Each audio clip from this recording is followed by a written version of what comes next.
Cloud Drive Mapper gives you the policies, the control, the user experience that you would have historically had with on-prem storage, with all of the benefits of moving it to the cloud. Before the cloud existed and cloud storage existed, there was huge requirements on IT. Users were expecting more, applications were expecting storage. The financial burden that was on IT services to fund these pieces of storage, the SAN environments that you're used to, was huge. The overhead of managing those files was massive. Backups, disaster recovery, actually mapping the drive for the users. You know, it's all very well having all this technology on the back end, but how do you deliver that? The cloud has offered a brand new way of looking at storage. Unlimited, thin provision storage. Storage that localized SANs and localized storage environments could never compete with. You know, Microsoft, for example, with OneDrive for Business, offer a terabyte of data. A terabyte. There are a few challenges with the cloud. There are a few challenges in terms of how do I maintain that usability? How do I still have a policy-driven process of mapping those drives, whilst at the same time working with a brand new technology set, with a whole different authentication mechanism, and actually with no tangible way for me as a user on my desktop to go and access that drive. Cloud storage has worked previously by using synchronization techniques. Most of the time, cloud providers expect that you will download those files locally to your machine and you will sync them back up again. Well, that's great, apart from if you've got 10,000 students, or if you've got a call center, or if you've got hot desking in most corporate environments.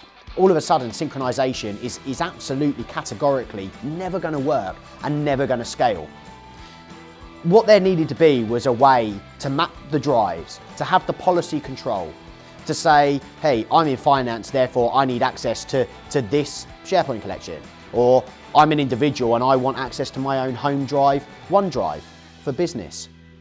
Well, now it's here.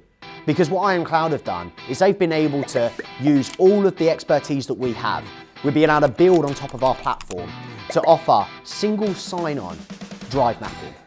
This is absolutely revolutionary. A great use case for this is an example where a new user has started at the business. Okay, if you're using some of our identity features that the platform can offer, then we may well be provisioning from the HR system. Before they've even started, we've created their AD account and we've created their Office 365 account. We've licensed them for Office 365. Take that a step further. We know through the HR system or through an attribute in Active Directory that this user exists in finance, or let's take another department, exists in IT services. We therefore know through policies that that user needs access to these drives, they need access to these SharePoints, they need access to these applications. What Cloud Drive Mapper can do is the moment I log into my machine for the very first time, I will automatically have access to all of my drives that I need, and with all of the security permissions against that, whether that's check in, check out, or whether that's information rights management. That can all be controlled from a centralized place. The user no longer cares. The desktop breaks, you give them a new one. They log straight in and everything works. They want a laptop, you can give it to them, and they no longer need to worry about the drive mappings. It's taken care of. Furthermore, if they take their laptop home, we're going to recognize that, and we're going to ask them for a little bit more information, just in case.